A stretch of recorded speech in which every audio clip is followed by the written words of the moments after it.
Good evening students, Vivekananda academy में आपका स्वागत है। आज हम यहाँ पर पढ़ने वाले हैं विटामिन्स के बारे में। विटामिन जो है एक प्रकार का सूक्ष्म पोषक तत्व के अंतर्गत आता है। हमारी जितनी भी फल और सब्जियाँ, हरी पत्तेदार सब्जियों को देखें या फलों को देखें, इन सभी के अंदर हमको विटामिन भरपूर मात्रा में मिलता है। हम जो भोजन करते हैं जैसे दाल, चावल, रोटी, ये सारा चीज़ खाते हैं, उसके अंदर मुख्य पोषक तत्व जैसे कि कार्बोहाइड्रेट, प्रोटीन और वसा पर्याप्त मात्रा में होता है। लेकिन हरे पत्तेदार सब्जियों और फलों में हमको विटामिन बहुत अच्छे से मिल जाता है। तो विटामिन के लिए हमें सेवन करना चाहिए हरे पत्तेदार सब्जियों का और साथ में फलों का। इसके अलावा कुछ अन्य उत्पाद और है जिससे हमको विटामिन की प्राप्ति होती है। आज हम इस वीडियो में विटामिन को बहुत ही अच्छे तरीके से पढ़ेंगे और एक एक चीज़ों को जानेंगे उसके बारे में, जैसे कि किसी भी विटामिन की कमी होने से हमारे शरीर में कौन सी बीमारियां हो रही है या जिनसे क्या क्या फ़ायदा हो रहा है हमारे शरीर को। इन सभी चीज़ों को समझते हैं। सबसे पहले विटामिन है क्या?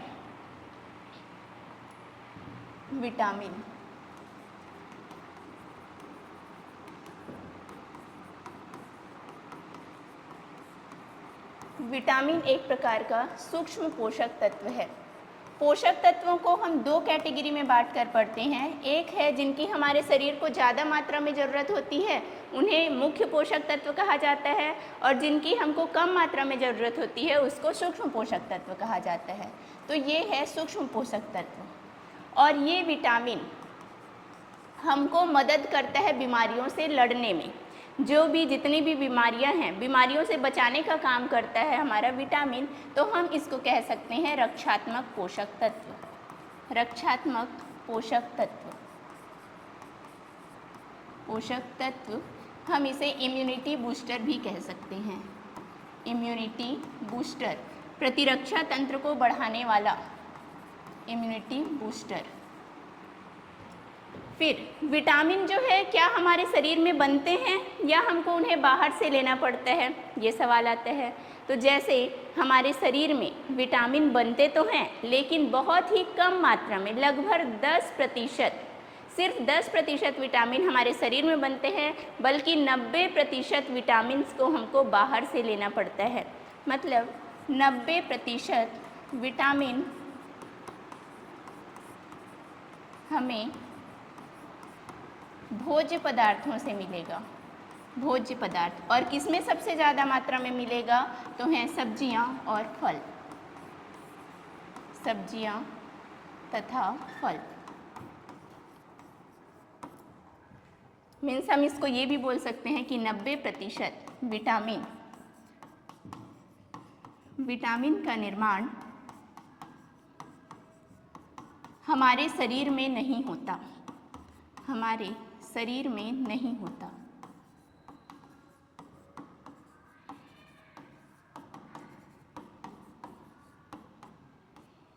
विटामिन की खोज, जैसे हम साइंस में या किसी भी सब्जेक्ट में पढ़े, तो वैसे ज़्यादातर साइंस की बात करें तो हमको इसमें डिस्कवरी किसने की, खोज किसने की, इसके बारे में जानना पड़ता है।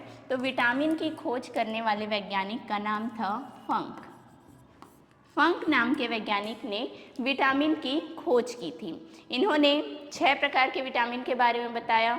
A, B, C, D, E और K, ये 6 विटामिन हैं।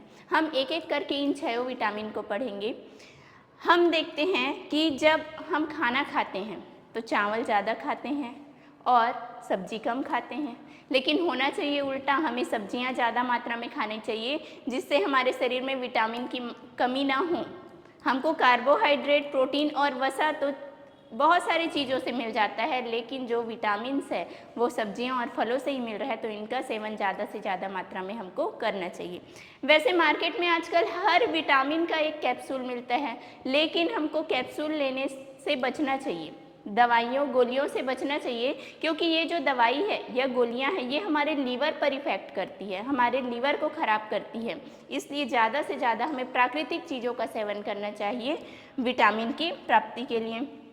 अब इस विटामिन को हम 2 भागों में बांट कर पढ़ेंगे।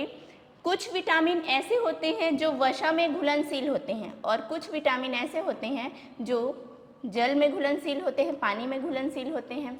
तो पूरे विटामिन को हम दो कैटेगरी में डिवाइड करके पढ़ते हैं। पहला है फैट सॉल्यूबल विटामिन्स, वसा में घुलनशील विटामिन, वसा में घुलनशील। और दूसरा है वाटर सॉल्यूबल विटामिन्स, जल में घुलनशील विटामिन, जल में घुलनशील विटामिन। वसा में घुलनशील और जल में घुलनशील का मतलब ये है, जब हमने किसी भी फल को या सब्जियों को खाया जिससे हमको विटामिन मिल रहा है, तो खाने के बाद अब उस विटामिन का अवशोषण होना है। जब उसको अवशोषित किया जाएगा तो 4 विटामिन ऐसे हैं जिनको वसा के द्वारा अवशोषित किया जाता है, वो वसा में घुल जाते हैं। और 2 विटामिन ऐसे हैं जिनको जल के द्वारा अवशोषित किया जाता है, मतलब ये जल में घुल जाते हैं, जल में घुलकर हमारी कोशिकाओं तक पहुँचेंगे। तो 4 विटामिन में है vitamin A, vitamin D, vitamin E और विटामिन के। ये चारों फैट सॉल्यूबल है, वसा में घुलनशील।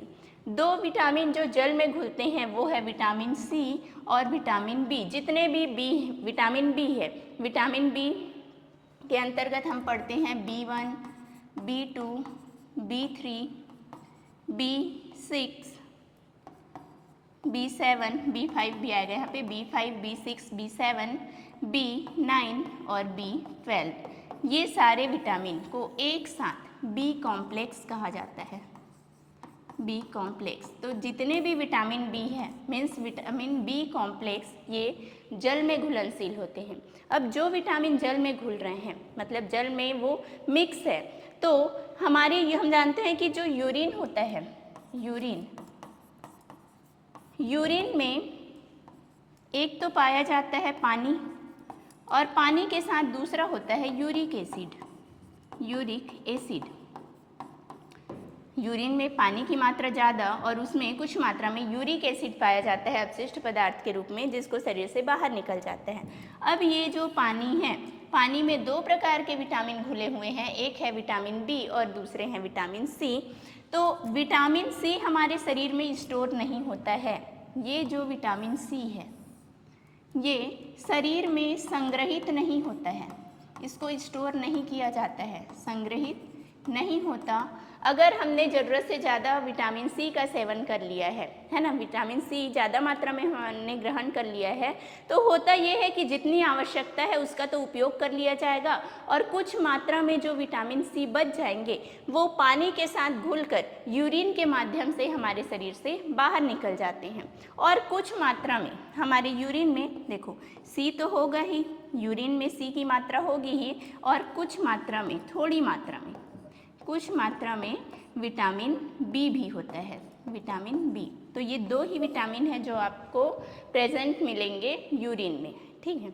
आगे चलते हैं, पहले हम पूरा पढ़ेंगे फैट सॉल्यूबल विटामिन को, वसा में घुलनशील, उसके बाद चलेंगे वाटर में सॉल्यूबल जो हैं उसमें। तो पहले हम देखते हैं विटामिन ए के बारे में। विटामिन ए, पहला विटामिन है विटामिन ए। विटामिन ए हमारी आँखों के लिए बहुत ही अच्छा होता है, बहुत ही फायदेमंद है। हमारी जो आँख है, हम आँख की संरचना देखें तो इस तरीके से हमारा आँख दिखाई देता है। ये है सामने वाला भाग जिसको हम कहते हैं कॉर्निया। हमारा जो आँख के सबसे सामने वाला परत, काला भाग जितना दिखाई देता है ना, उसके ऊपर एक परत होता है जिसको कॉर्निया कहा जाता है, कॉर्निया। दूसरे नंबर पे ये यहाँ पर होता है आइरिस, फिर होता है लेंस, पीछे लेंस लगा होता है जो मसल्स के द्वारा, सिलियरी मसल्स के द्वारा जुड़ा होता है। कुछ द्रव लिक्विड मटेरियल यहाँ पर भरे रहते हैं लेंस के आगे व पीछे। वह पीछे का ये जो भाग है, पीछे का पूरा भाग, ये कहलाता है रेटिना। पीछे वाला भाग रेटिना कहलाता है, जहाँ पर इमेज बनता है, इमेज, जहाँ पर प्रतिबिंब का निर्माण होता है। अगर आपसे पूछा जाए आँख में प्रतिबिंब का निर्माण कहाँ पर होता है, तो रेटिना में इमेज बनता है। रेटिना में जो इमेज बनता है वो उल्टा बनता है, लेकिन हमारा ब्रेन उसको सीधा करके दिखाता है। ये जो रेटिना है ना, यही रेटिना, इमेज बन रहा है रेटिना पर, तभी हमको कोई भी वस्तु दिखाई दे रहा है। अब हमको देखने के लिए सबसे ज़्यादा ज़रूरी, हमारे दृष्टि को अच्छा रखने के लिए हमको चाहिए विटामिन ए, और दृष्टि के लिए दृष्टि इमेज कहाँ पर बन रहा है? रेटिना पर, रेटिना पर बन रहा है। तो इसी रेटिना के नाम से विटामिन ए को कहा जाता है रेटिनॉल। रेटिनॉल, विटामिन ए का एक नाम है रेटिनॉल। ये क्या करता है? आँखों को स्वस्थ रखने का काम करता है, आँखों को स्वस्थ रखता है। रेटिनॉल आँखों को स्वस्थ रखता है। अगर आपको अपनी दृष्टि अच्छी रखनी है ना, चश्मा ना लगे, तो विटामिन ए का प्रयोग ज़्यादा से ज़्यादा मात्रा में, भरपूर मात्रा में विटामिन ए का सेवन करना चाहिए। तो विटामिन ए का जो वैज्ञानिक नाम है, साइंटिफिक नेम, वो है रेटिनॉल। क्यों पड़ा? क्योंकि रेटिना को ये स्वस्थ रख रहा है, रेटिना पर इमेज को बना रहा है, इसलिए रेटिनॉल नाम पड़ा। अगर इस विटामिन की कमी हो जाए तो बीमारियां होती है, रात में अच्छे से दिखाई नहीं देता है, या फिर हमारी कॉर्निया अपारदर्शी हो जाती है। उससे पहले हम देखते हैं कि स्रोत क्या क्या है विटामिन ए के स्रोत। किन किन चीज़ों से हमको अच्छी मात्रा में विटामिन ए मिल सकता है? तो सबसे ज़्यादा विटामिन ए पाया जाता है गाजर में। सर्वाधिक विटामिन ए, सबसे ज़्यादा मात्रा में विटामिन ए किस में मिलेगा? तो वो होता है कैरोट, गाजर में सबसे ज़्यादा मात्रा में मिलता है। फिर आता है हमारा पालक। पालक एक बहुत ही अच्छी सब्जी है जिसमें अधिकांशतः विटामिन्स और मिनरल्स पाए जाते हैं। आप आगे चल के देखेंगे अधिकतर जगहों पे आपको पालक नज़र आएगा, इसलिए हमें तो ज़्यादा से ज़्यादा मात्रा में पालक का सेवन करना चाहिए, जिससे हमें सारे विटामिन्स भरपूर मात्रा में मिल सके। तो इसमें आता है गाजर, पालक, मटर, पत्ता गोभी जो है, आम है ना, शिमला मिर्च, ग्रेप्स, अंगूर है, और साथ में खीरा, ब्रोकली, इन सभी चीज़ों में भरपूर मात्रा में विटामिन ए पाया जाता है। विटामिन ए की अगर कमी हुई तो कमी से, विटामिन ए की कमी से क्या क्या हो सकता है? पहली बीमारी है रतौंधी।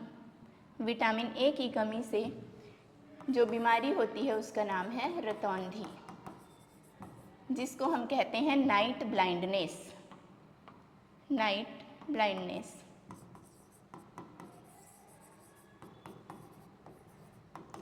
ब्लाइंडनेस इसमें होता क्या है? देखिए, दिन में तो हम अच्छी तरीके से देख लेंगे, दिन में देखने में कोई भी परेशानी नहीं होगी हमको।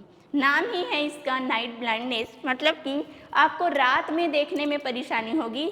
नाइट का जो विज़न है वो अच्छे से आपको दिखाई नहीं देगा। दिन में आपको अच्छे से दिखाई देगा, लेकिन रात में, रात के समय चूँकि अंधेरा होता है, और अंधेरे में अगर हमारी आंखें नॉर्मल है, हमको रतौंधी नहीं हुआ है, हमारी आंखें नॉर्मल है, तो नॉर्मल आइज़ वालों को इस तरीके से आपको दिखाई देगा जो चित्र। वही किसी को नाइट ब्लाइंडनेस हुआ है तो ये पूरा चित्र देखो, आपको कुछ भी समझ में नहीं आ रहा है, यहाँ पे पूरा धुंधला हो गया है, ये पूरा का पूरा धुंधला दिखाई दे रहा है। तो ये होता है नाइट ब्लाइंडनेस में, रात में धुंधला दिखाई देना। नाइट ब्लाइंडनेस में होगा ये, कोई भी जो चित्र है या इमेज है रात के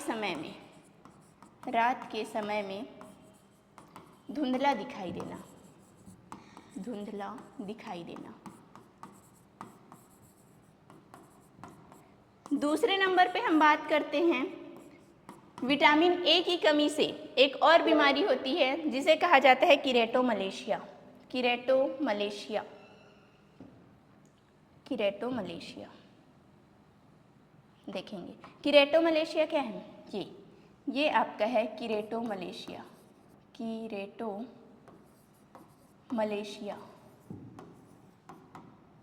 कीरेटोमलेशिया। इसमें ये जो हमारा आँख का काला वाला भाग है, ये पूरा काला वाला पोर्शन, जिसके सामने एक पारदर्शी परत पाया जाता है, इसके ऊपर एक पारदर्शी परत पाया जाता है जिसको हम कहते हैं कॉर्निया। अभी मैंने बताया था आँख का सबसे बाहरी वाला भाग क्या कहलाता है? कॉर्निया कहलाता है। और ये जो कॉर्निया है वो होता है पारदर्शी। इसी के माध्यम से क्या होता है? प्रकाश हमारे आँखों के अंदर प्रवेश करता है। बिना लाइट के, बिना प्रकाश के हम किसी भी चीज़ को नहीं देख सकते। जब तक हमको लाइट नहीं मिलेगा तब तक कोई भी चीज़ दिखाई नहीं देगा। हम अंधेरे में कोई भी चीज़, किसी भी वस्तु को नहीं देख सकते। तो विज़न के लिए सबसे ज़्यादा ज़रूरी है प्रकाश। लाइट तो लाइट को आंखों के अंदर जो जाने देता है वो है कॉर्निया, ये पारदर्शी होता है। लेकिन जब हमको किरेटोमलेशिया नामक बीमारी होती है, मतलब विटामिन ए की कमी हुई, तो हमको हो सकता है किरेटोमलेशिया, जिसमें ये पारदर्शी जो सतह है वो हो जाती है अपारदर्शी। अब जब पारदर्शी सतह अपारदर्शी हो गई तो ये प्रकाश को जाने नहीं देगी, और प्रकाश को जाने नहीं देगी तो हमको इमेज दिखाई नहीं देगा, हमको कोई भी वस्तु का इमेज दिखाई नहीं देगा। या दिखाई दिया भी तो जैसे नाइट ब्लाइंडनेस में धुंधला धुंधला दिखाई दे रहा था, वैसे ही हमको यहाँ पर भी नजर आता है। फिर देखते हैं तीसरी बीमारी। तीसरी बीमारी को कहते हैं ज़ीरोफ्थैल्मिया। ज़ीरोफ्थैल्मिया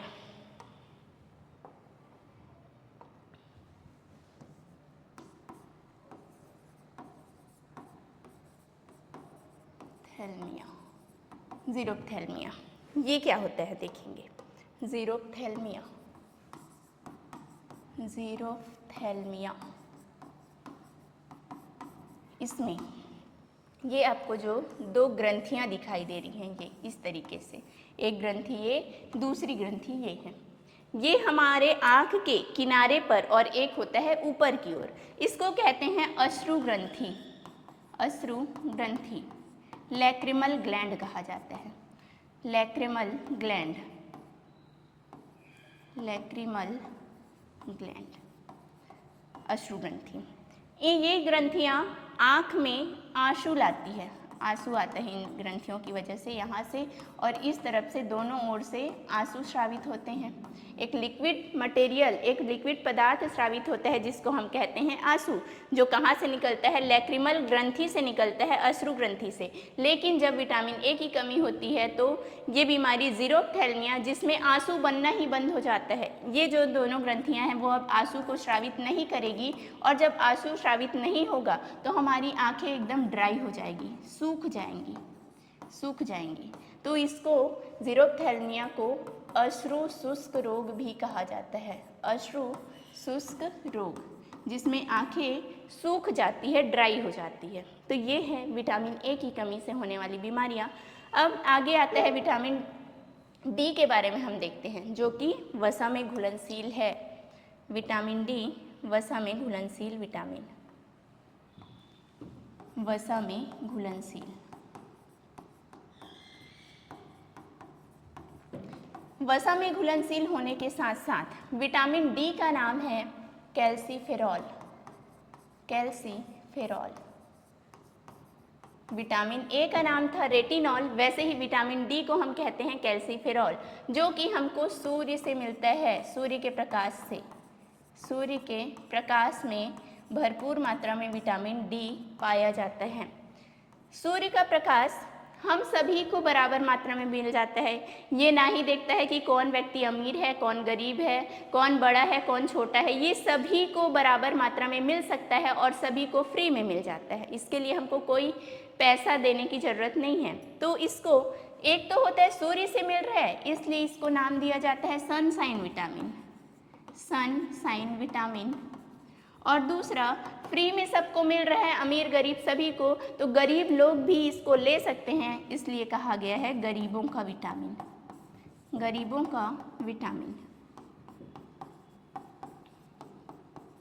तो आपको इसके नाम याद रखने हैं, एक तो है कैल्सीफेरॉल, दूसरा है सनशाइन विटामिन, और तीसरे नंबर पे कहा गया है गरीबों का विटामिन, पुअर मैन्स विटामिन कहा गया है इसको, पुअर मैन्स विटामिन, विटामिन। अब इसका मतलब ये नहीं है कि सिर्फ और सिर्फ सूर्य के प्रकाश में हमको विटामिन डी मिलेगा, नहीं, हमको कुछ फलों से, सब्जियों से भी विटामिन डी की मात्रा मिलती है।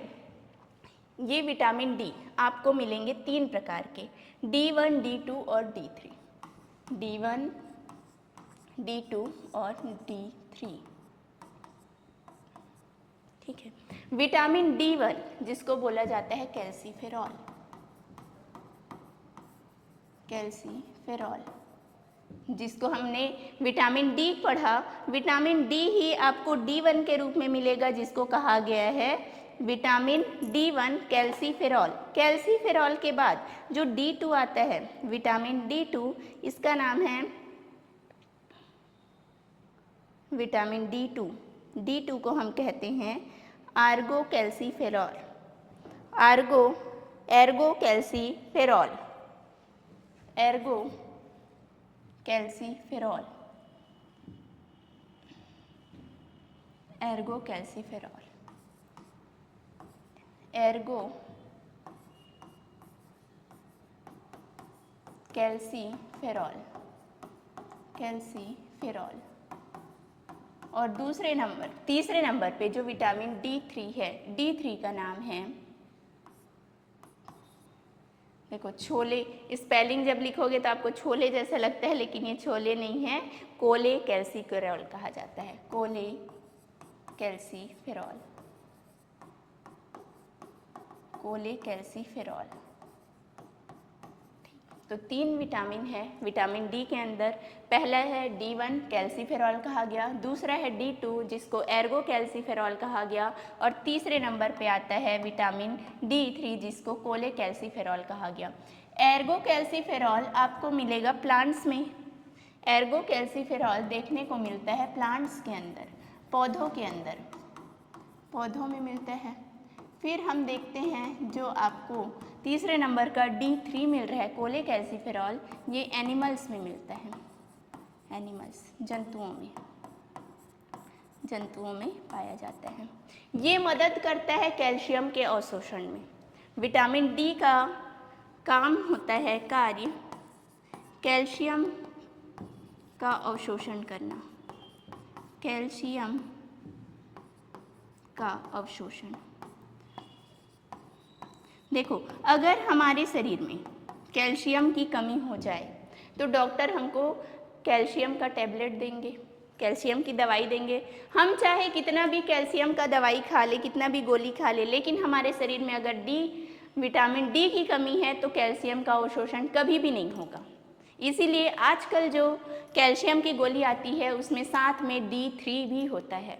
आजकल जो कैल्शियम की गोलियां मिलती है उसमें कैल्शियम के साथ साथ, अब जो दवाई का निर्माण कर रहे हैं ना उनको भी समझ में आ गया है कि व्यक्ति अंदर में बैठा हुआ कंप्यूटर के सामने ऑफिस में इतना काम करने में बिजी हो जाता है कि धूप में जाने का समय नहीं मिलता है। और धूप भी कैसा, आप दिन के 3 बजे 12 बजे जाके धूप लोगे तो आपको विटामिन डी नहीं मिलेगा।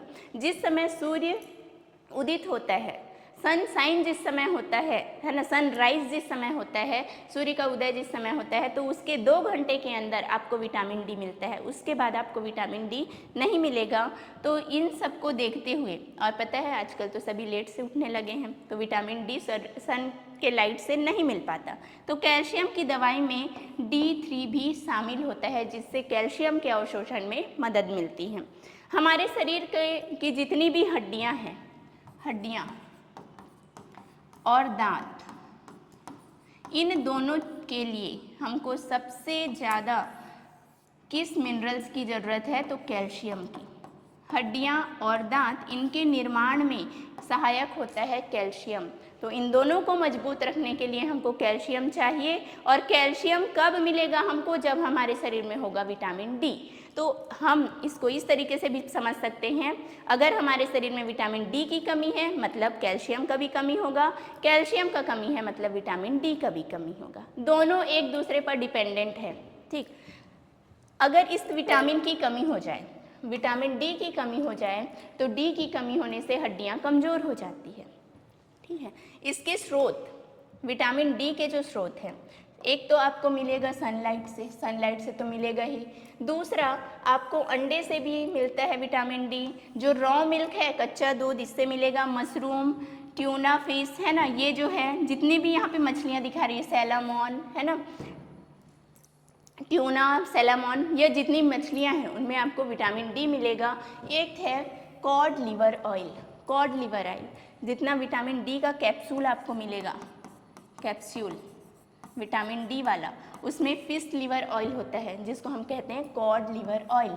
विटामिन डी की कमी को पूरा करने के लिए जो कैप्सूल बनाए जा रहे हैं वो कॉड लिवर ऑयल से बनाए जाते हैं, मछली के यकृत के तेल से, यकृत का तेल, यकृत का तेल, मछली के यकृत के तेल से बनता है, जिसको कॉड लिवर ऑयल कहा जाता है। कॉड लिवर ऑयल, इसमें भी भरपूर मात्रा में आपको विटामिन डी देखने को मिलता है। तो ये सारे स्रोत हैं आपके विटामिन डी के। अब यहाँ पे अगर विटामिन डी की कमी हो रही है तो सीधी सी बात है, जिस चीज़ को ये मजबूत बना रहा है वही चीज़ क्या हो जाएगा, कमज़ोर। जैसे हड्डियों को मजबूत बना रहा है, दांत को मजबूत बना रहा है, अब विटामिन डी की कमी जैसे ही हुई तो हमारे शरीर की हड्डियां कमज़ोर हो जाएगी, दांत भी कमज़ोर हो जाएंगे। साथ में जो बीमारी होती है हड्डियों के कमज़ोर होने से, उस बीमारी का नाम है रिकेट्स। रिकेट्स कहा जाता है इसे, रिकेट्स। विटामिन डी की कमी से रिकेट्स होता है। रिकेट्स जो बीमारी है वो बच्चों में देखने को मिलती है। छोटे बच्चों की हड्डियां अगर कमज़ोर है, हड्डियां टेढ़ी मेढ़ी हो गई है, तो हम उस बीमारी को कहते हैं रिकेट्स। देखो, नॉर्मल जो कंडीशन में हमारी हड्डियां होती हैं पैर की, वो इस तरीके से स्ट्रेट होती है, सीधी होती हैं। लेकिन अगर हमको हो गया रिकेट्स, तो रिकेट्स में हड्डियां मुड़ जाती है, या तो वो बाहर की तरफ मुड़ जाएगी या अंदर की तरफ मुड़ जाएगी। दोनों एंगल में ये मुड़ सकता है, या तो बाहर की तरफ फैल जाएगी या तो अंदर की तरफ धंस जाएंगी, हड्डियां मुड़ गई हैं। इसी बीमारी को कहा जाता है रिकेट्स। ये किस में देखने को मिलेगा आपको, छोटे बच्चों में। लेकिन यही बीमारी अगर बड़ों में हो गया, अडल्ट्स में हो गया, वयस्क व्यक्तियों में ये बीमारी हो गई, उनकी हड्डियां कमज़ोर हो गई और इस तरीके से टेढ़ी हो गई, तो इसको कहा जाता है ऑस्टियोमलेशिया। ऑस्टियोमलेशिया। छोटे बच्चों में रिकेट्स कहलाएगा और बड़ों में, वयस्क में ये कहलाएगा ऑस्टियोमलेशिया। इसमें आपको देखने को मिल रहा है ये नॉर्मल कंडीशन में सीधी है, और रिकेट्स जब हुआ है मतलब कि ऑस्टियोमलेशिया, तब हड्डियां मुड़ गई है। दूसरा इसका एक और लक्षण है, हड्डियों में कुछ छोटे छोटे से छिद्र पाए जाते हैं, पोर पाए जाते हैं। वो उन पोर का साइज, उन छिद्रों का साइज थोड़ा सा बढ़ जाएगा, छिद्र का आकार बढ़ जाता है ऑस्टियोमलेशिया में। एक और इसी से संबंधित बीमारी है जिसको ऑस्टियोपोरोसिस कहा जाता है। Osteoporosis, osteoporosis. ऑस्टियो का मीन्स मतलब होता है हड्डी। ऑस्टियो वर्ड जो है हड्डी के लिए प्रयोग किया जाता है, और पोरोसिस मतलब हड्डियों में छिद्र हो जाना, छेद हो जाना। ऑस्टियोमलेशिया में तो छोटे छोटे छेद हैं, लेकिन जब आपको हो गया ऑस्टियोपोरोसिस तो यही छिद्र बहुत बड़े बड़े दिखाई देंगे, और छिद्र जैसे ही बड़े बड़े हो गए, इसका मतलब हड्डियां खोखली हो जाती है। हड्डियां खोखली, और खोखली हो गई मतलब टूटने लगेगी, भंगुर हो जाती है। खोखली होने की वजह से ये भंगुर हो जाती है और टूटने लगती है, टूटने लगती है। इसको कहा जाता है ऑस्टियोपोरोसिस। ये विटामिन डी की कमी से होने वाली बीमारियां हैं। फिर हम देखते हैं विटामिन डी के बाद आता है विटामिन डी की अगर कमी हुई, हमारे शरीर में विटामिन डी की कमी हुई तो उसके क्या क्या सिम्टम्स देखने को मिलेंगे, क्या क्या लक्षण दिखाई देते हैं। विटामिन डी की कमी से पहला तो आपका मूड चेंज होगा। कभी आप बहुत ही खुश हो जाओगे, कभी दुखी हो जाओगे, कभी गुस्सा करने लगोगे, है ना। इस तरीके से थोड़े थोड़े समय में आपका मूड बदलता रहेगा। दूसरा है बोन लॉस होगा, हड्डियां कमज़ोर हो जाएगी, टूटने लगेगी। ये है विटामिन डी की कमी के लक्षण। मसल्स क्रैम्प्स, मांसपेशियों में ऐंठन होने लगता है विटामिन डी की कमी से। इसी में आपको थकान भी होने लगेगा, थकान भी आपका लक्षण है विटामिन डी की कमी का। और साथ में जितनी भी हड्डियां हैं, उन हड्डियों के जोड़ में, हड्डियों के जोड़ में दर्द होने लगता है, जोड़ों में दर्द। तो ये सारे लक्षण जब आते हैं किसी के शरीर में, तो हमको लगता है कहीं हमारे शरीर में थकान लग रहा है, दर्द हो रहा है हाथ पैर में, तो हम सोचते हैं कहीं हीमोग्लोबिन कम तो नहीं हो गया, ब्लड की कमी तो नहीं हो रही है। तो हम समझ नहीं पाते हैं कि ब्लड की कमी से भी थकान होता है, लेकिन विटामिन डी की कमी से भी थकान, जोड़ों में दर्द, मांसपेशियों में ऐंठन, ये सारे लक्षण देखने को मिलते हैं हमको। विटामिन ई के बारे में देखते हैं हम। विटामिन ई जो है इसको हम कहते हैं ब्यूटी विटामिन। विटामिन ई को कहा जाता है ब्यूटी विटामिन, है ना। ब्यूटी विटामिन मतलब ये हमारी सुंदरता के लिए बहुत ज़्यादा ज़रूरी है, ब्यूटी विटामिन। विटामिन ई का जो वैज्ञानिक नाम है, वैज्ञानिक नाम टोकोफेरॉल, इसको कहा जाता है टोकोफेरॉल। टोकोफेरॉल। विटामिन ई बहुत सारी चीज़ों में मदद करता है, जैसे कि आप देखोगे विटामिन ई भरपूर मात्रा में आपको मिलेगा पीनट्स में, मूंगफली में मिलता है, मूंगफली में मिलेगा, आपको मिलेगा एवोकाडो में, आलमंड में, बादाम में, नारियल के तेल में, पालक। देखो यहाँ पर फिर से आ गया पालक, तो पालक बहुत ही अच्छा स्रोत है विटामिन्स को एब्जॉर्ब करने का, विटामिन्स को ग्रहण करने का। देखो बाकी सारी चीज़ तो महंगी है, लेकिन आप क्या कर सकते हो, मूंगफली का सेवन करके भी विटामिन ई को प्राप्त कर सकते हो। विटामिन ई, क्या क्या काम है विटामिन ई का हमारे शरीर में? तो पहला तो हमने कहा कि ये हमारी सुंदरता को बनाए रखता है, इसलिए इसको ब्यूटी विटामिन कहा गया। दूसरे नंबर पे हम देखते हैं कि यही विटामिन ई जो है, इसकी वजह से हमारी जो प्रजनन शक्ति है, प्रजनन क्षमता या हमारे प्रजनन अंगों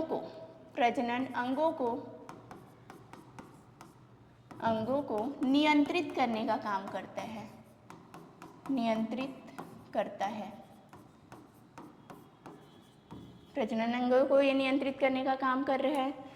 ब्यूटी विटामिन है, मतलब कि हमारे चेहरे को, त्वचा को ये स्वस्थ बना के रखता है। कोई भी पिगमेंटेशन, झुर्रियाँ, झाइयाँ आपको दिखाई, एक्ने, ये सब दिखाई नहीं देगा अगर आपके शरीर में भरपूर मात्रा में विटामिन ई है। प्रजनन अंगों को नियंत्रित कर रहा है ना, तो हम इसको बोल सकते हैं रिप्रोडक्टिव विटामिन, रिप्रोडक्टिव विटामिन। इसी को रिप्रोडक्टिव विटामिन कहा गया, क्यों? क्योंकि ये प्रजनन क्षमता को बनाए रखता है। अगर इसकी कमी हुई तो बांझपन या नपुंसकता आ जाती है हमारे शरीर के अंदर, जिससे जो व्यक्ति है वो, उनमें बच्चे पैदा करने की क्षमता नहीं पाई जाती है।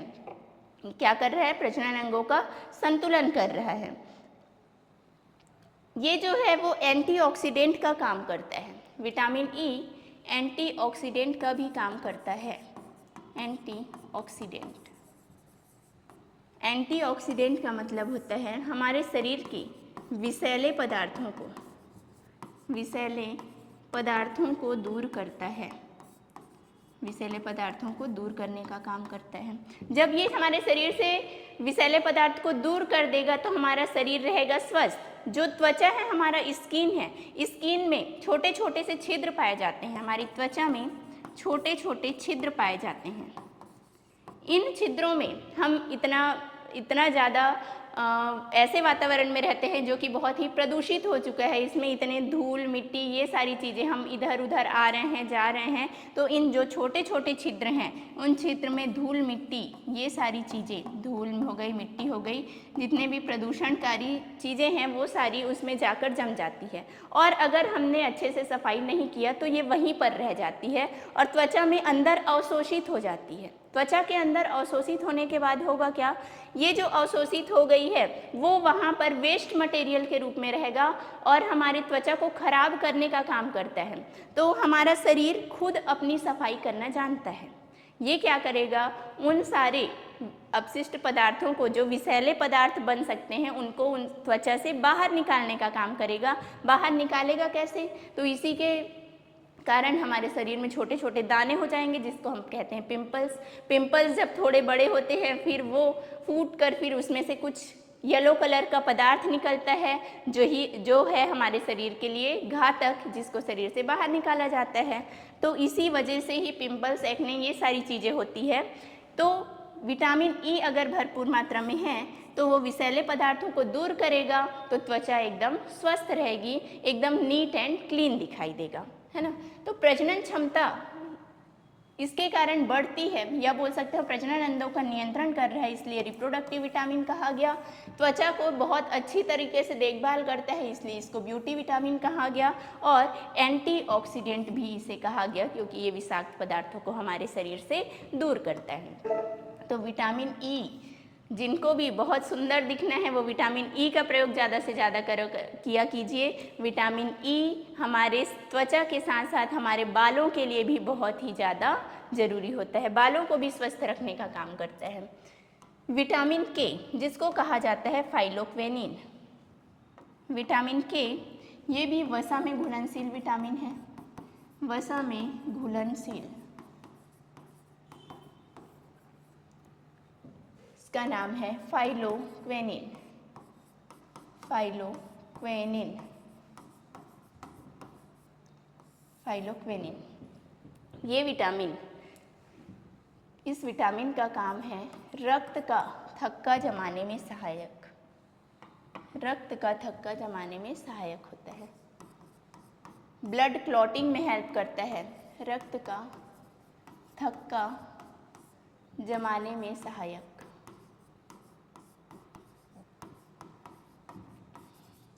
रक्त का थक्का जमने में लगभग 3 से 5 मिनट का समय लगता है, 3 से 5 मिनट का समय लगता है रक्त का थक्का जमने में, और विटामिन के इसमें अपना पूरा सहयोग देता है, जिसकी वजह से रक्त का थक्का जमता है। कुछ प्रोटीन्स हैं जैसे फाइब्रिनोजेन, फाइब्रिन, ये सब प्रोटीन भी मदद करते हैं, साथ में कैल्शियम भी मदद करता है रक्त का थक्का जमाने में।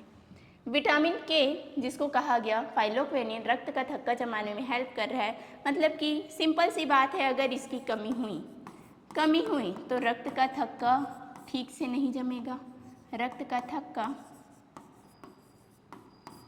नहीं जमेगा, साथ में रक्त का थक्का तो नहीं जमेगा, इसका एक और लक्षण आपको देखने को मिल सकता है। अगर शरीर में विटामिन के का कमी हुआ तो आपको दिखेगा कि जैसे गर्मी के दिनों में हम कहते हैं गर्मी ज़्यादा है, इस वजह से नाक से खून निकल रहा है, वो तो है एक रीज़न कि गर्मी बढ़ने की वजह से नोज़ ब्लीडिंग होता है, लेकिन विटामिन के की अगर कमी है शरीर में तब भी उस समय नाक से खून निकलता है।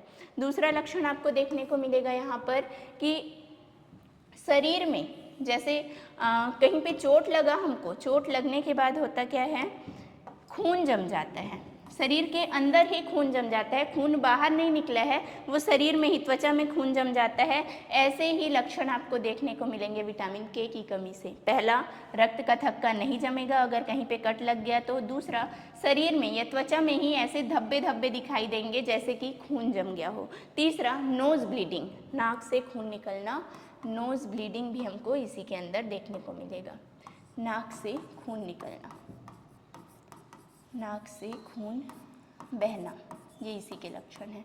किन किन चीज़ों में हमको विटामिन के देखने को मिलता है, किन चीज़ों में पाया जाता है, तो देखिए पालक हो गया, है ना, बीन्स हो गए, जितने भी बेरीज है, मांस हो गए, है ना, ऑयल तेल है, अंडे है, सोयाबीन है, ब्रोकली है, इन सारी चीज़ों में विटामिन के हमको देखने को मिलता है। बेरीज में जितनी भी बेरी है, चाहे अब हमारे भारत में, हमारे छत्तीसगढ़ में, हमारे आसपास जो मिलता है जिसको हम बेर कहते हैं, है ना, जो भगवान राम को सबरी के द्वारा खिलाया गया था, वो भी बेरीज के अंतर्गत ही आता है बेर। इसमें भी भरपूर मात्रा में विटामिन के पाया जाता है। तो विटामिन के की कमी को पूरा करने के लिए आप बेर का भी प्रयोग कर सकते हो। जो नॉन वेजिटेरियन है उनको मीट से भी मिल जाएगा। तेल भी हमारे लिए बहुत ही ज़रूरी होता है वसा को प्राप्त करने के लिए, लेकिन विटामिन के जिससे तेल से मिल रहा है वो है फिश ऑयल, मछली का तेल। मछली के तेल में एक तो उसके लीवर में था आपका विटामिन डी, है ना, फिश लीवर ऑयल में था विटामिन डी, और फिश ऑयल जो है उसमें आपको मिल रहा है विटामिन के। अंडे में भी, सोयाबीन में भी पर्याप्त मात्रा में विटामिन के पाया जाता है। साथ में प्रोटीन भी भरपूर मात्रा में पाया जाता है सोयाबीन के अंदर। विटामिन के पढ़ लिया हमने। विटामिन के के बाद देखिए क्या क्या पढ़ लिया।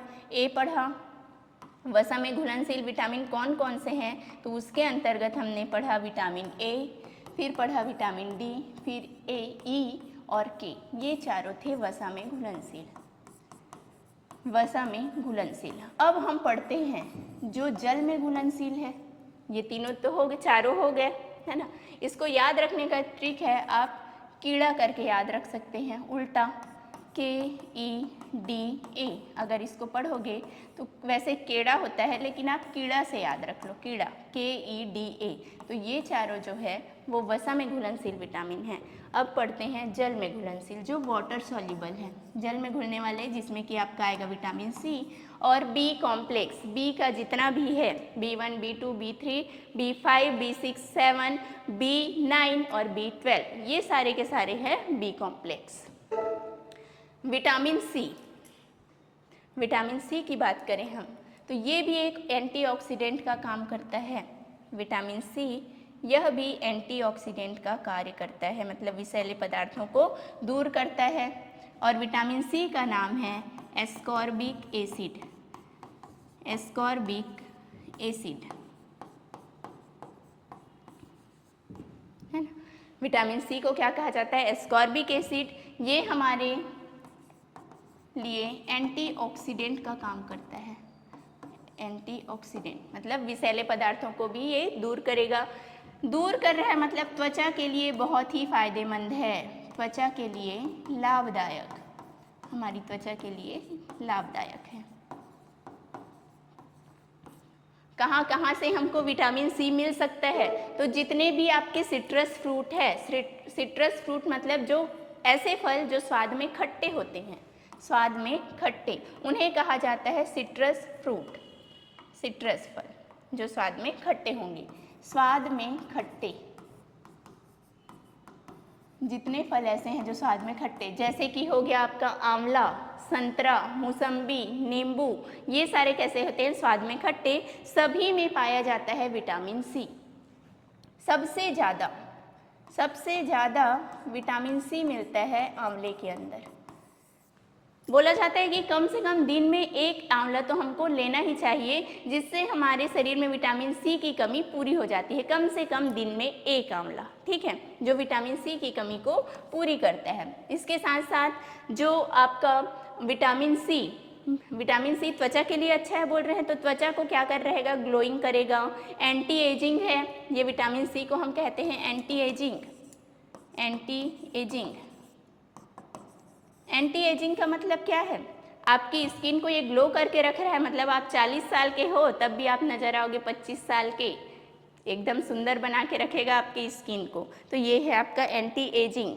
साथ में जितने भी है ना, हमारी स्किन को ब्राइट करने का काम करता है, सनलाइट से प्रोटेक्शन देता है, स्किन को हील करने का, जैसे त्वचा रूखी हो गई है या त्वचा में कुछ भी हो गया है तो उसको हील करने का, रिपेयर करने का, हील करने का मतलब होता है रिपेयर करने का काम करता है।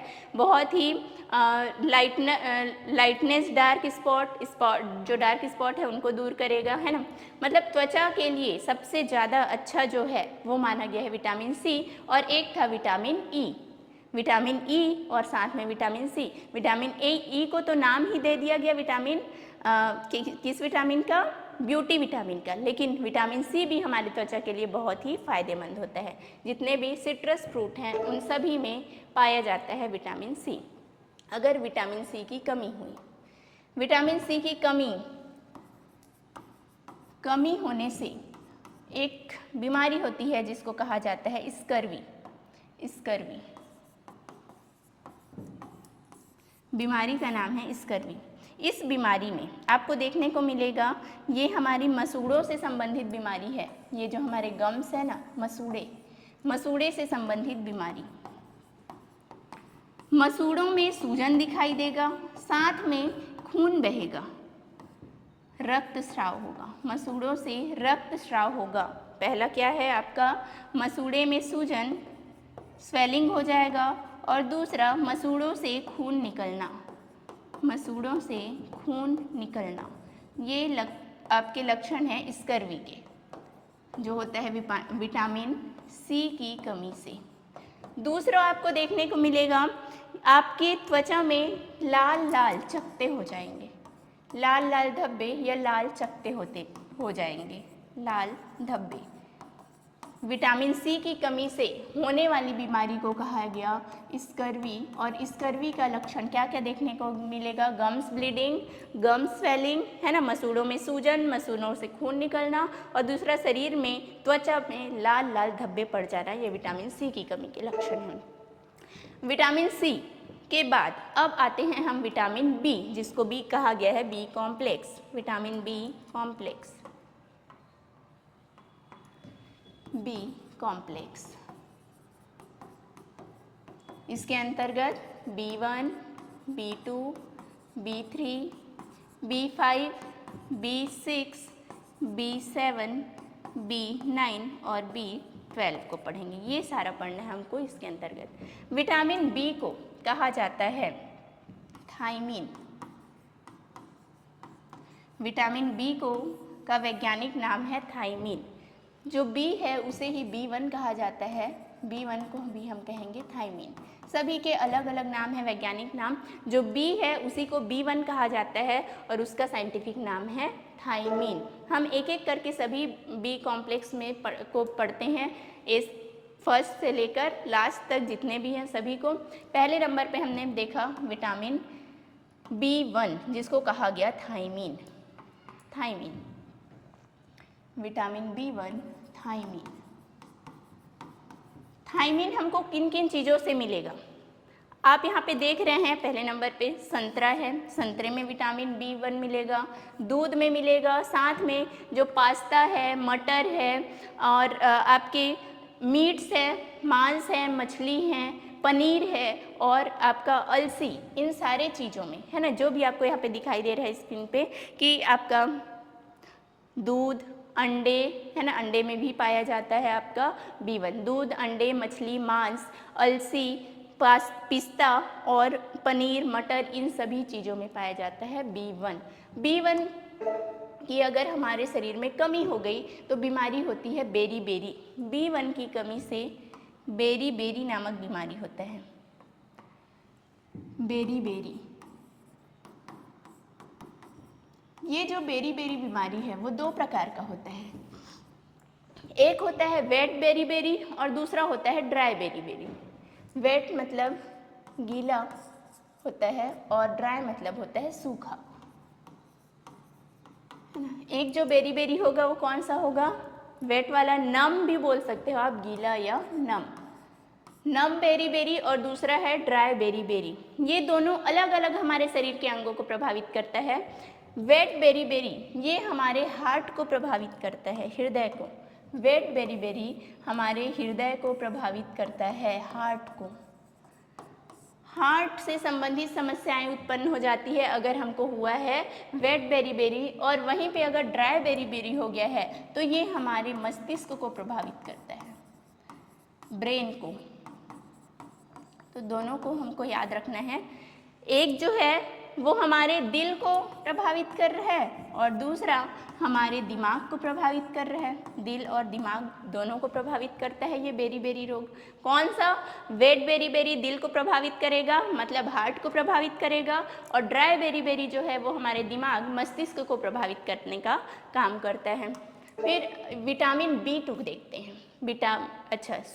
B2 जो है स्रोत में हमने देख लिया, मटर हो गया, पनीर, मछली, मांस, अंडे, इन सभी में B1 पाया जाता है भरपूर मात्रा में। अब विटामिन B, विटामिन B को कहा जाता है राइबोफ्लेविन। विटामिन B का नाम है राइबोफ्लेविन, राइबोफ्लेविन। इस विटामिन को, है ना, जो राइबोफ्लेविन है, इसको येलो विटामिन के नाम से भी जाना जाता है। इसको कहा जाता है पीला विटामिन, येलो विटामिन, पीला विटामिन कहा जाएगा। साथ में इसको सह एंजाइम भी नाम दिया जाता है। देखिए, इसे पीला एंजाइम कहा जाता है, साथ में सह एंजाइम भी कहा जाता है। सह एंजाइम का मतलब ये है कि ये कुछ एंजाइम के साथ मिलकर, है ना, एंजाइम के साथ मिलकर अपना काम करती है। जैसे कि जो पाचक एंजाइम है, जो कार्बोहाइड्रेट, प्रोटीन और वसा का पाचन कर रहे हैं, उनके साथ ये जो B2 विटामिन है वो मिलकर कार्बोहाइड्रेट, प्रोटीन और वसा के पाचन में, मतलब उनके चयापचय में मदद करता है। प्रोटीन, कार्बोहाइड्रेट, यहाँ हम लिख सकते हैं प्रोटीन, कार्बोहाइड्रेट, कार्बोहाइड्रेट और फैट, इन तीनों के चयापचय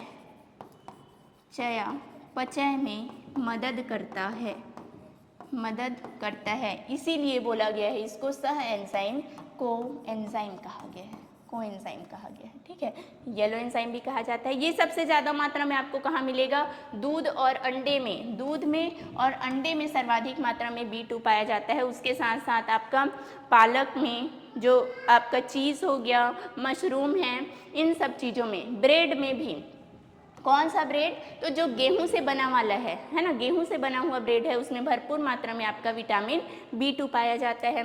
अगर विटामिन B2 की कमी होती है तो हमारे गले में खराश होगा, होंठ के किनारे फट जाएंगे, और साथ ही अगर शरीर में विटामिन B की कमी है और उस व्यक्ति को मलेरिया हो जाए, है ना, वैसे मलेरिया को ठीक होने में थोड़ा समय लगता है, लेकिन अगर किसी व्यक्ति को मलेरिया हुआ है, साथ में उसके शरीर में B2 की कमी है, तो उसकी वजह से जो मलेरिया 10 दिन में ठीक होना है वो हो सकता है 15 दिन में ठीक हो। तो मलेरिया को ठीक होने में देरी लगता है, ज़्यादा समय लगता है।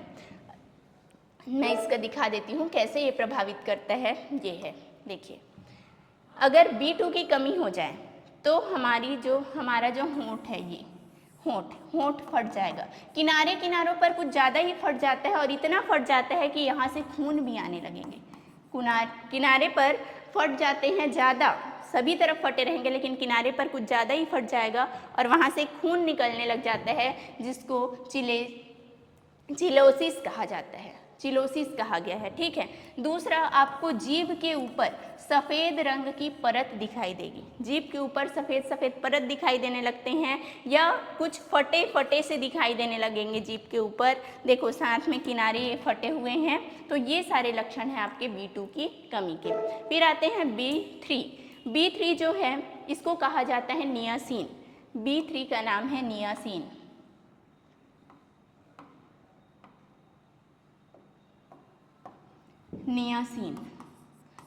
नियासिन ये आपको मिलेगा, देखो, लीवर के अंदर, है ना, चिकन, जो भी नॉन वेजिटेरियन है वो चिकन का सेवन करते हैं, मछलियाँ खाते हैं, अंडे हो गए ये खाते हैं, अंडे में भी सारा चीज़ मिलता है, मीट में, मांस में मिलता है, ब्रेड के अंदर पाया जाएगा, ब्रेड के साथ साथ आपको मूंगफली में देखने को मिलेगा, और आलू में भी विटामिन D3 पाया जाता है। लीवर, जो नॉन वेजिटेरियन है वो जब चिकन खा रहे हैं या फिश खा रहे हैं तो उनके लीवर में आपको मिलेगा विटामिन D3, साथ में चिकन हो गया, मीट हो गया, फिश, है ना। और आपके जो राइस है, चाहे वाइट राइस हो या ब्राउन राइस, इसमें भी भरपूर मात्रा में विटामिन B2 मतलब कि नियासिन पाया जाता है। तो आलू, है ना, चावल तो हम खाते ही हैं, आलू भी खाते हैं जिसमें कार्बोहाइड्रेट भरपूर मात्रा में होता है, तो कार्बोहाइड्रेट के साथ हमको विटामिन D3 भी हमको इन दोनों चीज़ों से मिल जाता है। नेक्स्ट जो है, विटामिन D3 की कमी से अगर हुई कमी तो क्या क्या हमको देखने को मिलेगा? तो एक बीमारी होती है जिसका नाम है पेलाग्रा। विटामिन D3 की कमी से होने वाली बीमारी है पेलाग्रा। ये पेलाग्रा बीमारी को D3S भी कहा जाता है। 3 सिम्टम्स आपको देखने को मिलेंगे, D से स्टार्ट होने वाले 3 सिम्टम्स, 3 लक्षण। पहला है डायरिया, दूसरा पे आता है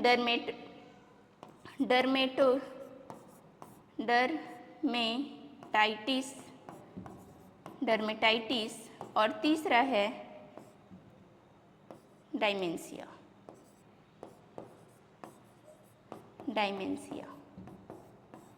ये 3 बीमारियां आपको पेलाग्रा के अंतर्गत मिलती हैं। पेलाग्रा जब हुआ किसी व्यक्ति को तो 3 बीमारियां साथ में आती है, इसलिए D3 सिम्टम्स कहा गया है इसको। पहला डायरिया मतलब आपको उल्टी दस्त देखने को मिलेगा। देखो, ये बच्चा जो है इसको हो गया है पेलाग्रा, तो उल्टी कर रहा है, दस्त हो रहा है इसको, है ना, लूज मोशन होने लग जाएगा। दूसरे में आता है डर्मेटाइटिस, डर्मिस से संबंधित है। डर्मेटाइटिस जो है वो हमारी त्वचा का जो सबसे ऊपरी वाला लेयर है, ऊपर का लेयर, उसको डर्मिस कहा जाता है। त्वचा का ऊपरी जो परत है उसको डर्मिस कहा जाता है, और ये डर्मिस को प्रभावित करता है।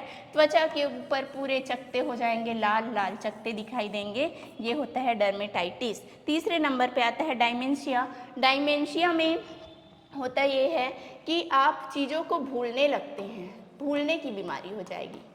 भूलने की बीमारी, मतलब याददाश्त जो है वो कमज़ोर हो जाएगा, याददाश्त कमज़ोर हो जाएगा। सोचने समझने की क्षमता कम हो जाएगी, सोचने समझने की क्षमता में कमी, सोचने समझने की क्षमता कम हो जाएगी, क्षमता कम हो जाएगी। ये होता है डायमेंशिया में, ये है डायमेंशिया, ये डर्मेटाइटिस और ये है डायरिया। तो ये तीनों मिलाकर आपका पेलाग्रा होता है। इन तीनों से आपको राहत नहीं मिला, अगर आपको डायरिया भी हो गया, डर्मेटाइटिस भी हो गया, डायमेंशिया भी हो गया, तो आपने कहा आपको क्या हुआ है, पेलाग्रा नामक बीमारी हुई है, जो कि होता है विटामिन किसकी कमी से, B3 की कमी से। अब इसमें लास्ट में ये सारा चीज़ अगर ठीक नहीं हुआ तो एक D और देखने को मिलेगा आपको, आपका डेथ हो जाएगा, डेथ, व्यक्ति की मृत्यु हो जाती है लास्ट में। तो सारा चीज़ D से ही संबंधित है इसमें, ठीक। आगे चलते हैं, विटामिन B5 है ना, B जो है 3 तक रहता है, B4 नहीं पाया जाता, इसके बाद डायरेक्ट आता है B5। B5 को पेंटाथिनिक कहा जाता है, B5 का नाम है पेंटाथिनिक। देखो B5 जो है इसको कहते हैं पेंटाथिनिक, यहाँ पे लिख देते हैं, चलिए, पेंटाथिनिक, पेंटाथिनिक, ये है इसका वैज्ञानिक नाम, वैज्ञानिक नाम। विटामिन B5 किसमें मिलेगा, आपको मिलता है एवोकाडो में, मशरूम के अंदर, मिल्क में, दूध में पर्याप्त मात्रा में पाया जाता है, सनफ्लावर में मिलता है, और जितने भी ग्रेन्स हैं, अनाज है, उन अनाजों में आपको देखने को मिलेंगे विटामिन B5। और सबसे ज़्यादा किस में मिलता है, तो शहद में, शहद, एवोकाडो और मांस में प्रचुर मात्रा में ये विटामिन B5 पाया जाता है। ये मदद करता है फैटी एसिड बनाने में, फैटी एसिड का निर्माण करने में सहायक होता है। अगर आपके शरीर में विटामिन B5 की कमी है तो आपके शरीर में B5 की कमी की वजह से फैटी अम्ल भी अच्छे से नहीं बनेगा, फैटी अम्ल की कमी हो जाएगी, तो B5 मदद करता है फैटी अम्ल बनाने में। फिर आते हैं हम B6 में, है ना। B5 के लिए सबसे ज़्यादा मात्रा में हमको चाहिए होता है शहद, एवोकाडो और जो मांस है, मीट है, उसमें सबसे ज़्यादा मात्रा में पाया जाता है। फिर आते हैं B6 में, जिसको कहा गया है पायरिडॉक्सिन, B6 जिसे बोला गया है पायरिडॉक्सिन। पायरिडॉक्सिन के अंतर्गत विटामिन B6 पायरिडॉक्सिन, पायरिडॉक्सिन ये आपको मिलेगा, देखो मीट ही है, वो मांस है ना। आप जितने भी देख रहे हो ये भी मीट के अंतर्गत, नॉनवेज में ही आएगा। केले में भरपूर मात्रा में विटामिन B6 पाया जाता है। जो सनफ्लावर सीड्स हैं, सूर्यमुखी के बीज होते हैं, उसमें पाया जाता है। जो आपके बेरीज होंगे उसमें मिलेगा, पालक में, और जो मछलियां हैं, है ना, उनमें पर्याप्त मात्रा में विटामिन B6 पाया जाता है। B6 इसको भी कोएंजाइम कहा गया है, कोएंजाइम कहा गया है। कोएंजाइम मीन्स ये भी प्रोटीन, कार्बोहाइड्रेट और वसा के चयापचय में मदद करेगा।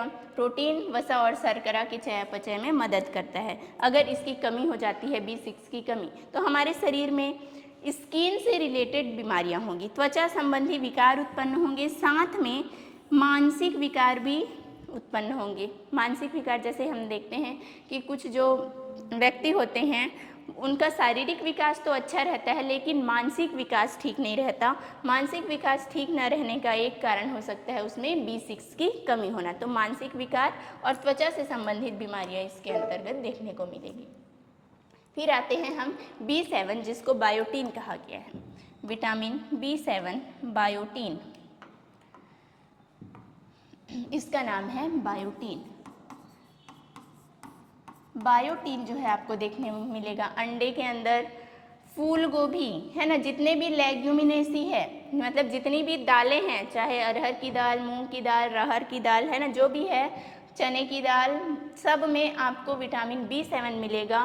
साथ में बादाम के अंदर, स्वीट पोटैटो जिसको हम कहते हैं शकरकंद, शकरकंद में पर्याप्त मात्रा में मिलता है।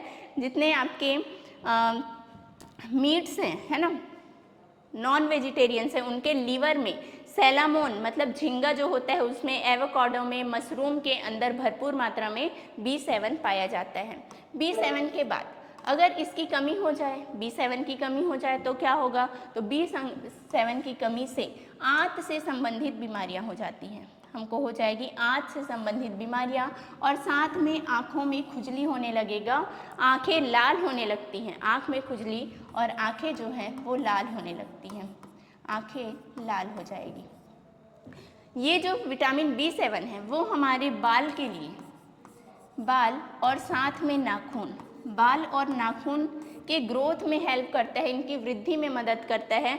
जितनी अच्छी मात्रा में आपने B7 लिया है उतने ही अच्छे होंगे आपके बाल और साथ में नाखून। कुछ लोगों में देखने को मिलता है कि नाखून बढ़ने के साथ साथ टूटने जाते हैं, टूटते जाते हैं। कुछ में बहुत ही शुष्क रहते हैं, ड्राई रहते हैं, कलर एकदम डल हो जाता है। तो ये सारी समस्या उत्पन्न होती है विटामिन B7 की कमी से। तो बाल का ग्रोथ और नाखून का ग्रोथ, दोनों के ग्रोथ के लिए आपको चाहिए विटामिन B7। B7 मदद करेगा दोनों के विकास में। यह भी एक कोएंजाइम के रूप में कार्य करता है। जैसे कि हमने देखा B2 था, B6 था और B7, तीनों ही कोएंजाइम सह एंजाइम के रूप में कार्य करते हैं। फिर अगले में आते हैं B9। B8 नहीं होता, डायरेक्ट आता है B9। B9 को कहा जाता है फॉलिक एसिड, B9 को कहते हैं फॉलिक एसिड, फॉलिक अम्ल, या हम इसे फॉलेट भी कहते हैं, फॉलेट। आप चाहो तो फॉलिक एसिड बोल सकते हो या फिर इसको कहेंगे फॉलेट कहा जाएगा। ये B9 क्या कर रहा है, RBC के निर्माण में सहायक होता है। हमारे शरीर में जो ब्लड बनता है, ब्लड हमारा अच्छा कब होगा, जब हमारे शरीर में RBC की मात्रा अच्छी होगी, है ना। हमारे शरीर में हम कहते हैं कि रक्त की कमी हो गई है, तो रक्त की कमी नहीं, उस समय होती है RBC की कमी, हीमोग्लोबिन की कमी हो जाती है। तो हीमोग्लोबिन या फिर हम बोले सीधा RBC का निर्माण में सहायक कौन है, निर्माण तो अस्थि मज्जा में हो रहा है लेकिन सहायता करता है B9, जिसे फॉलिक अम्ल कहा गया है।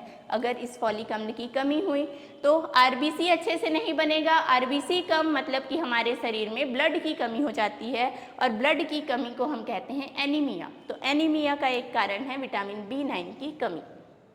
ये जो है भूख बढ़ाने में मदद करता है, भूख बढ़ाने में मदद करेगा, साथ में पाचन में, भोज्य पदार्थों के पाचन में मदद करता है, भूख बढ़ाएगा और भोजन को पचाने में सहायक होता है। ठीक, जैसे हमारे शरीर में हमने खाना खाया, वो उसका पाचन हो गया, पाचन होने के बाद उसका अवशोषण अच्छे से नहीं हो रहा है तो हमारे शरीर में वो भोज्य पदार्थ नहीं लगेंगे और हम कुपोषित हो जाएंगे, कुपोषण का शिकार हो जाएंगे। तो ये विटामिन B9 हमको मदद करता है भोज्य पदार्थों के अवशोषण में, जिससे हमारा शरीर जो है, हमारा जो शरीर है वो स्वस्थ हो जाएगा, कुपोषण से बाहर निकल जाएगा।